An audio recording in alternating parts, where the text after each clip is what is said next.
For instance, the phenomenon of men sharing explicit photos in an attempt to charm a woman. It's a disturbing trend that can be alienating and demoralizing for the recipient. It's no wonder that women often view men with skepticism, feeling as though they are being bombarded by unwanted advances and objectification. I can understand why women might harbor negative opinions about men, and I believe their perspective is justified. If I were in their shoes, I might share similar sentiments. Kleenex basketball. So, I work as a janitor in an apartment complex. Nothing out of the ordinary. I pick up trash as the need arises, and help around the place with general repairs. Well, today I was doing my thing and caught one of the residents emptying their mound of Kleenex. The janitor's game. I'm a janitor in an apartment complex, going about my daily routine. It's a relatively quiet job. I collect trash as needed, do some light maintenance, and help out with repairs. Today, however, things took a turn. I spotted one of the residents carelessly discarding a large pile of used Kleenex in the parking lot. Surprisingly, it was the only significant mess of the day. A stroke of luck. The resident's car had an open sunroof, making it an inviting target. It was an unorthodox setting for some impromptu fun, but I managed to squeeze in a unique basketball game, making the most of the situation. Mill does not get the hint the conversation is over. Mill has been living with my wife and I for a couple of months.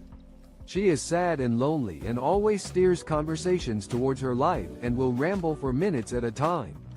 Sometimes when watching the TV she will interrupt you. Our mother-in-law has been staying with us for a few months now, and it's been a challenge to find a balance between giving her space and having our own family time. She often feels down and isolated, which leads her to dominate conversations with stories about her life. These lengthy monologues can go on for several minutes, making it difficult for us to participate in the conversation or even change the subject. Additionally, when we try to watch TV together, she sometimes interrupts, disrupting our shared experience. We've tried asking her to let us have some quiet time, but it doesn't always work. The real challenge arises when it's time for bed. Even after we've let her know we're heading to bed, she'll continue to talk without pausing, making it hard for us to get some rest.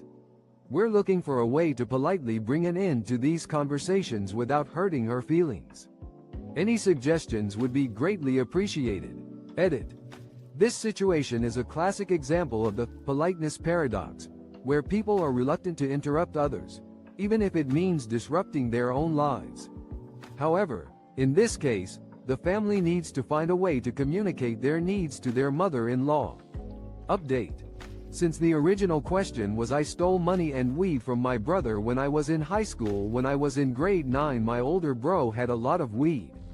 I used to steal a tiny bit sometimes to smoke it. Small enough that he never noticed. Sometimes when I wanted skip the dishes I would take a few bills fro. In my adolescence, I found myself taking advantage of my siblings' trust. During my freshman year of high school, my older brother had a considerable stash of marijuana. Occasionally, I would discreetly take a small amount to smoke, ensuring it went unnoticed. When I wanted to avoid household chores, I would sometimes take a few dollars from his wallet or drawer, using it to cover the costs I had incurred.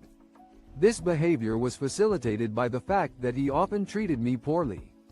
Upon reflection, I struggle to comprehend the thought process behind my actions, which now seem morally questionable. Need to throttle bandwidth? Try a wooden clothespin. In our very small IT department, we had a random wooden clothespin laying around.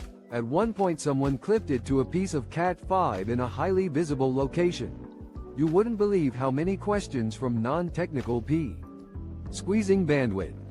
A humble solution in a tiny IT department. A peculiar wooden clothespin found its way onto our workspace. At some point, a team member attached it to a length of Cat 5 cable in a highly visible spot. The reactions from non-technical personnel were nothing short of amusing. To diffuse the curiosity, we'd often explain that the clothespin was used to regulate bandwidth between the 10 and 100 megabit network segments.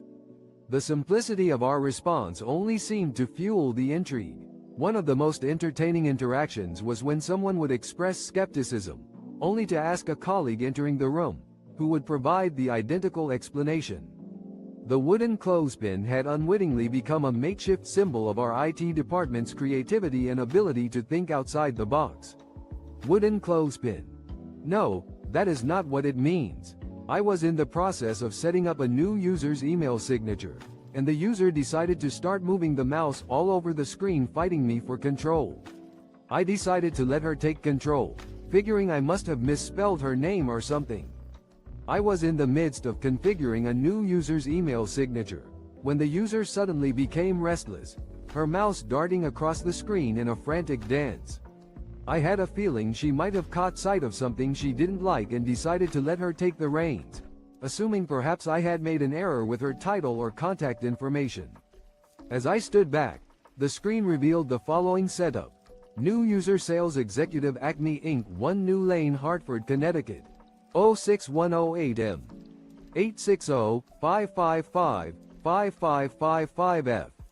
860-555-5556. Just then, the user launched our internal messaging app and inquired, "Why do we have separate lines for males and females?"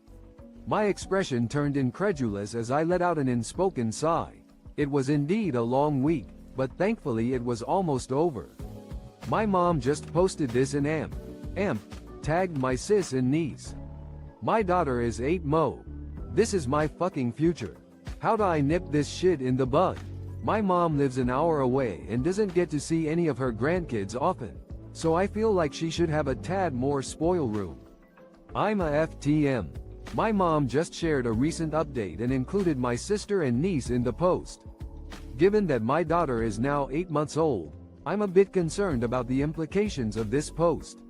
I'm wondering how to address this situation before it becomes a recurring issue. My mom lives an hour away and doesn't get to see her grandkids frequently, which may be contributing to her eagerness to be involved in their lives.